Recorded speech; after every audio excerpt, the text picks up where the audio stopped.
எனக்கு வந்து நீட் தேவையா இல்லை அது அது வந்து திருத்தி சரி பண்ணி அது அது வைக்கிறதா இல்லை தேவையில்லையா, இந்த விஷயங்களை பற்றி எனக்கு பேசுகிறதுக்கான நாலேஜ் இல்லை.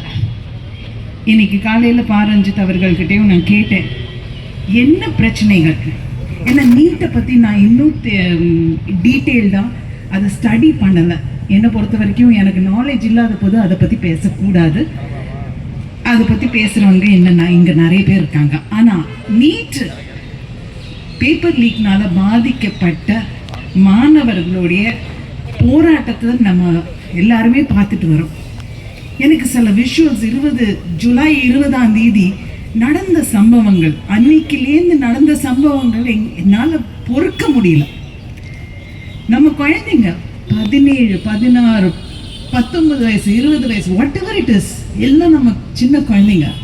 எனக்கு நான் பார்த்த சில விஷுவல்ஸ் அப்படியே முட்டி போட்டு கையை கூப்பி கெஞ்சுறாங்க, தயவு செஞ்சு அடிக்காதீங்க, நாங்கள் வந்து கதறாங்க, நாங்கள் என்ன கேட்குறோம், எங்களுடைய உரிமைகள் கேட்குறோம்.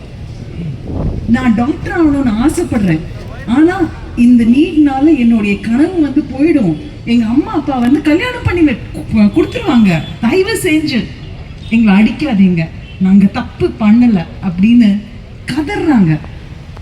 ஒரு பையன் வந்து 2 பேர் தூக்கிட்டு வராங்க, காலெல்லாம் ரத்தம் இருக்கு. அவனுக்கு ஒரு ஃபோன் வருது, ஃபோன் வந்து காரில் வச்சுட்டு அவன் வந்து ஐயோ அம்மா நான் நல்லா இருக்கேன், இல்லை இல்லை எல்லாம் ஒன்றும் பிரச்சனை இல்லை. அதுக்கப்புறம் அம்மா கேட்டிருப்பாங்க போல இருக்கு, தம்பி நீ சாப்பிட்டியான்னு. நான் சாப்பிட்டேன், எல்லாம் இங்கே நல்லா இருக்கா. இதெல்லாம் கேட்டுட்டு சுற்றி இருக்கிற நண்பர்கள் வந்து அவங்க வந்து கூச்சல் போடுறாங்க. அப்போ வந்து இது உண்மையா இருக்குமா, கேட்டியா இந்த கூச்சல், கேட்டியா பார்த்தியா எல்லாம் நல்லபடியா இருக்குன்னு ஃபோன்ல சிரிச்சு பேசிட்டு இருக்கான். காலில் வந்து ரத்தம் போயிட்டு இருக்கு. இன்னொருத்தர் வந்து ஒரு அடிஷ்னல் டிசிபி இன்னைக்கு வந்து கோர்ட்ல வந்து அவங்களோட பேரை சொல்லிட்டு வாதாடிட்டு இருக்காங்க, ஒரு அட்வொகேட்.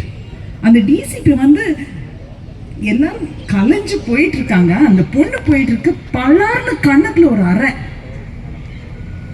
அந்த அறை எதுக்கு விழுந்ததுன்னு அவ வந்து ஷாக் ஆகி அங்க நின்று பார்த்துட்டு இருக்கா. திருப்பி போயிட்டு தோலை தட்டி கேட்கிறான், எதுக்கு பண்ணீங்க, நான் என்ன தப்பு பண்ணேன்னு. எனக்கு புரியவே இல்லை, இந்த மாதிரி என்னது, என்ன நடக்கிறது இது. அதே சமயத்துல நம்ம ராத்திரி ஏர்லி மார்னிங் 4 o'clock வந்து வீடியோஸ் வருது, எல்லாரும் அங்கேயே படுத்துட்டு இருக்காங்க. நேஹா போரா அவங்க ஒரு வீடியோ எடுத்து காமிச்சாங்க.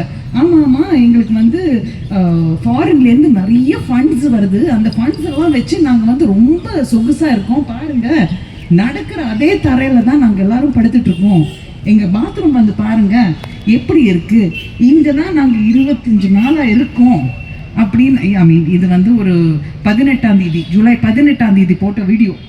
நாங்கள் வந்து இத்தனை நாளாக இங்கே இருக்கோம், இங்கே சாப்பாடு பாடுங்க, அது குருத்வாரா, அங்கே வந்து அப்படியே அள்ளி அள்ளி கொடுக்குறாங்க சாப்பாடு, தூங்குற இடம்.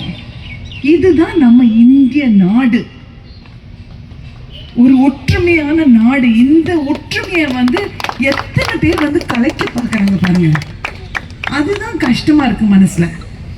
இன்னொன்று ஒரு வீடியோ நேற்று தான் பார்த்தேன், அதில் வந்து ஏன்னா எனக்கு தூக்கம் வரல, என்ன பண்ணுறதுன்னு தெரியாம தான் நான் இவரை கூப்பிட்டேன். எங்கேயாவது ஏதாவது நடக்கிறதா, நான் வரணும், பேசணும், என் மனசு விட்டு பேசணும் அப்படின்னு நான் வந்தேன். அந்த பையன் ஒரு 16 வயசு பையன், அவன் வந்து ஒரு போலீஸ்காரர் ஏதோ தடுத்து நிறுத்தியிருக்காரு, மராட்டியில் பையன் பேசிட்டு இருக்கான். ஏன் நான் நிறுத்துற, எனக்கு என்னுடைய உரிமைகளை பற்றி எனக்கு தெரியும், என்னோட உரிமை வந்து article 19, I have the freedom of speech. நீ வந்து எதுக்கு நிறுத்துற, நான் என்ன பண்றேன், நான் வந்து யாரையாவது அடிச்சேன்னா, ஏதாவது தப்பு பண்றேன்னா, தப்பா சொல்றேன்னா, என்னோட உரிமைகள் எதை நான் படிக்கணும், அதுக்காக மட்டும்தான் நான் இங்க வந்திருக்கேன். ஏன்னா நான் டாக்டர் ஆகணும்னு சின்ன வயசுலேருந்து கனவு, அதை வந்து நான் நிறைவேற்றணும். என்னோட பேப்பர் லீக் ஆயிடுச்சுன்னா நான் என்ன பண்றது. அவன் வந்து அவனோட எதிர்காலத்தை பத்தி இன்னைக்கு போராடிட்டு இருக்கான். இந்த போராட்டத்துக்கான காரணம் என்ன, அவனுடைய வந்து நாலேஜ், கல்வி. அடுத்தது என்ன சொல்லியிருக்கோம், ஆர்டிகல் 32 அதில் வந்து யாராவது என்ன கை தொட்டாங்கன்னா நான் வந்து கோர்ட்டு போவேன், சுப்ரீம் கோர்ட் வரைக்கும் போகிறதுக்கான எனக்கு ரைட் இருக்கு. இந்த மாதிரி நல்லபடியா நமக்கு தெரிஞ்ச விஷயங்களை அதை உள்வாங்கி பேசுற இந்த ஜென்சிக்கு ஹேட்ஸ் ஆஃப். நிஜமா சொல்றேன், எங்க காலத்துல ஒரு கால் அம்மா அப்பா ஜெனரேஷன்ல ஒரு கால் வந்து எனக்கு தெரியும் இது வந்து தப்பு, இதை பத்தி பேசணும் அப்படின்னு எனக்கு தெரியும். ஆனா ஒரு கால் இங்க ஒரு கால் அங்க பயத்துல வந்து பேசாம வெளியே வராம உட்காந்துட்டோம். அந்த பயம் இல்லாம அவங்க வந்து என்ன அழகா போலீஸ் வந்து அடிக்க வராங்கன்னு தெரிஞ்சோடனே எல்லாரும் நின்று நேஷனல் ஆந்தம் பாட ஆரம்பிச்சிட்டாங்க, தேசிய கீதம். அதுதான் அவங்க tell you hats off. தேசிய கீதம் ஆரம்பிச்சா போலீஸ்காரர் யாராவது வந்து நகர முடியுமா? அவங்க எல்லாரும் அட்டென்ஷன்ல நிக்கணும்ல.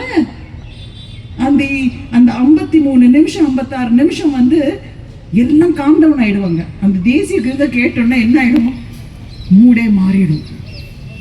அங்கங்க பாடுறாங்க அவங்க. I love this Jency, amazing.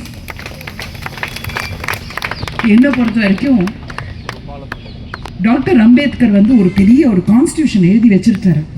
அவரை பத்தி உங்களுக்கு எல்லாருக்குமே தெரியும். ஏன்னா ஜெய்பின்னு சொல்லிட்டு தான் எல்லாரும் இங்க என்ன போறீங்க. அவர் வந்து ஸ்கூல்ல வந்து படிக்க விடாம, ஏன்னா ஜாதி என்கிற ஒரு விஷயத்துல படிக்க விடாம விட்டாங்க. அதுக்கப்புறம் 32 டிகிரி வாங்கியிருக்காரு, 32 டிகிரிஸ். அதெல்லாம் வாங்கினதுக்கு அப்புறம் தேசத்துல வந்து நம்மளுடைய நாட்டுடைய கான்ஸ்டிடியூஷன் எழுதுறதுக்கான ஒரு ஆர்கிடெக்ட் அவர். அன்னைக்கே வந்து லேபர் லா பத்தி எழுதியிருக்காரு. பெண்களுக்கு வந்து when they are pregnant அவங்களுக்கு வந்து மெட்டர்னிட்டி லீவ் கொடுக்கணும், அன்னைக்கு எழுதினாரு. இன்னைக்கு இது வந்து அமெண்ட்மெண்ட் கிடையாது, கான்ஸ்டிடியூஷன் அமெண்ட்மெண்ட் கிடையாது. அதே டைம்ல ஆர்பிஐயோட கான்செப்டே வந்து அவர் தான் எடுத்துட்டு வந்தாரு. இந்த நாட்டுடைய பணத்தை வந்து எப்படி ஒரு லெவல்ல வச்சுக்கணும்னு சொல்லிட்டு பல விஷயங்கள். இதுக்கெல்லாம் காரணம் என்ன? கல்வி கல்வி கல்வி, நாலேஜ். ஒரு 4 பேர் ஏதோ பேசுறாங்கன்னு சொல்லிட்டு அதை வந்து ஒரு என்ன தத்தை சொல்லுவாங்க இல்லையா, கிளி மாதிரி வந்து சொல்லாதீங்க. போய் அது நல்லா வந்து ஆராய்ச்சி பண்ணி என்னன்னு கேட்டு கேள்விகள் கேட்டு கேட்டு கேட்டு கேட்டு தெரிஞ்சு பேசுங்க. அதுதான் இந்த ஜென்சி பண்ணிட்டு இருக்க. எங்க ஜெனரேஷன் பண்ணல. I am sorry, I am really sorry. எங்களோட ஜெனரேஷன் இப்போ பண்ற விஷயங்கள் பார்க்கும்போது தாங்கல.